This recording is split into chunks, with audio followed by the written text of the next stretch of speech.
오늘도 참으로 좋은 날입니다. 오늘도 큐티하는 모든 분들을 예수님의 이름으로 사랑하고 축복합니다. 오늘은 예레미야 37장 11절에서 21절 말씀을 통해서 왕에게 청한 에레미야라는 제목으로 함께 묵상해 보도록 하겠습니다. 먼저 본문을 읽도록 하겠습니다. 예레미야 37장 11절 갈대아인의 군대가 바로의 군대를 두려워하여 예루살렘에서 떠나매 12절 예레미야가 베냐민 땅에서 백성 중 분깃을 받으려고 예루살렘을 떠나 그리로 가려 하여 13절 베냐민 문에 이른즉 하나냐의 손자요 셀레마의 아들인 이리야라 이름하는 문지기의 두목이 선지자 예레미야를 붙잡아 가로되 내가 갈대아인에게 항복하려 하는도다. 14절 예레미야가 가로되 망령되다 나는 갈대아인에게 항복하려 하지 아니하노라. 이리야가 듣지 아니하고 예레미야를 잡아 방백들에게로 끌어가매 15절 방백들이 노하여 예레미야를 때려서 서기관 요나단의 집에 가두었으니 이는 그들이 이 집으로 옥을 삼았음이더라. 16절 예레미야가 독을 옥 금실에 들어간 지 여러 날 만에 17절 시드기야 왕이 보내어 그를 이끌어내고 왕궁에서 그에게 비밀이 물어 가로되 여호와께로서 받은 말씀이 있느뇨. 예레미야가 대답하되 있나이다. 또 가로되 왕이 바벨론 왕의 손에 붙임을 이루리이다.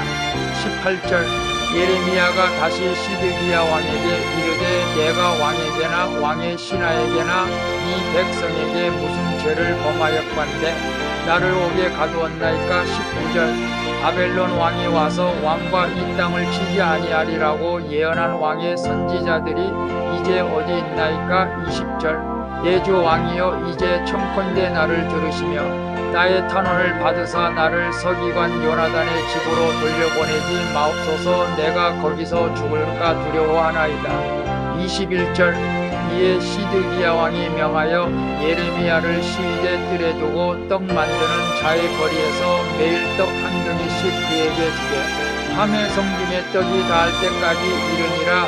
예레미야가 시위대 뜰에 머무니라. 아멘. 본문 요약은 이렇습니다. 분깃을 받으러 베냐민 땅으로 가려던 예레미야를 이리야가 붙잡아 고관들에게 넘깁니다.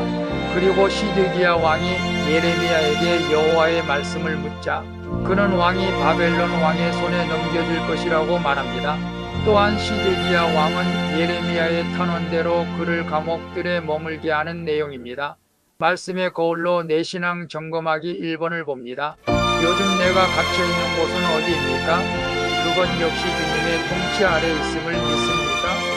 11절에서 15절을 보면 바벨론 군대가 예루살렘을 떠나자 예레미야는 백성 가운데 분깃을 받기 위해 고향에 가려고 합니다. 그러나 고관들은 그를 바벨론의 첩자로 의심해 잡아가두게 되죠. 선지자가 당하는 고난은 세상이 하나님의 말씀을 어떻게 대하는지 보여주는 표징입니다. 예레미야가 당한 일은 세상의 관점으로는 억울한 일이지만 구원의 관점으로는 주님의 말씀이 붙잡힌 삶인 것을 증명하는 사건이죠. 이처럼 주님께 붙잡혀 있는 사람은 세상의 어떤 일도 두렵지 않게 되는 줄로 믿습니다. 그래서 요즘 내가 갇혀있는 곳은 어디입니까?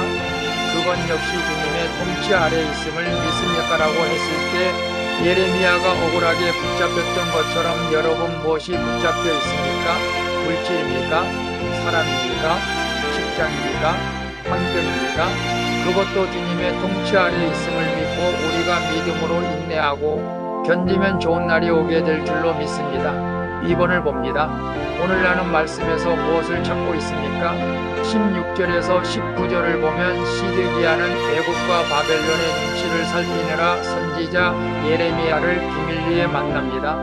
이미 주신 말씀을 믿지 않으니 모든 것이 두렵고 불안한 것이죠. 그러나 말씀을 믿는 예레미야는 무엇이 참인지 알기에 거짓 화병을 예언하던 왕의 선지자들이 어디에 있는지 담대히 묻습니다. 내가 원하는 답을 확인하려고 말씀을 찾는 것은 불신이죠. 주님께서 이미 나에게 주신 말씀을 믿고 그 말씀으로 나 자신을 돌아보는 것이 믿음입니다. 그래서 오늘 나는 말씀에서 무엇을 찾고 있습니까? 라고 했을 때 오늘 큐티하는 저와 여러분들은 세상 사람들의 눈치를 보지 마시고 어느 때 어떤 환경에서도 주님이 너와 함께 하신다는 약속의 말씀을 붙잡고 강하고 담대하게 살아가시기를 축복합니다. 3번을 봅니다.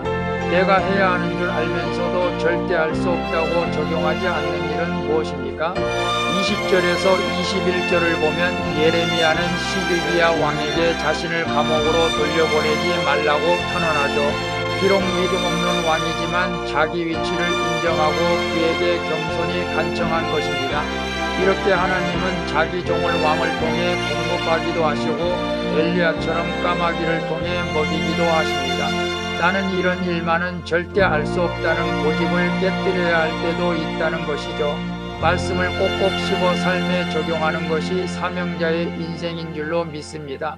그래서 내가 해야 하는 줄 알면서도 절대 알 수 없다며 적용하지 않는 일은 무엇입니까? 라고 했을 때 예레미야는 오직 하나님만 바라고 하나님께만 말해야 했지만 시드기야 왕에게 겸손히 그에게 간청하여 감옥에 보내지 말라고 한 것처럼 오늘 우리도 성령께서 인도하시면 자존심을 버리고라도 자녀에게, 아내에게, 남편에게, 혹 직원에게 물어볼 것은 물어보고 간청할 것은 간청하는 것이 꼭 나쁜 것이 아니고 그것이 하나님의 뜻일 수도 있다는 것을 아는 것이 적용인 것입니다. 기도하겠습니다.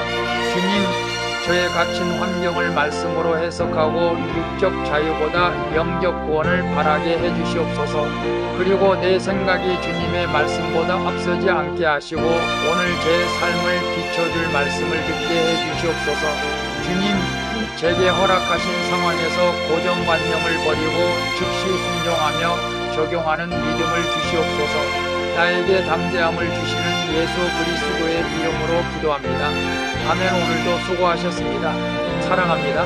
축복합니다. 샬롬.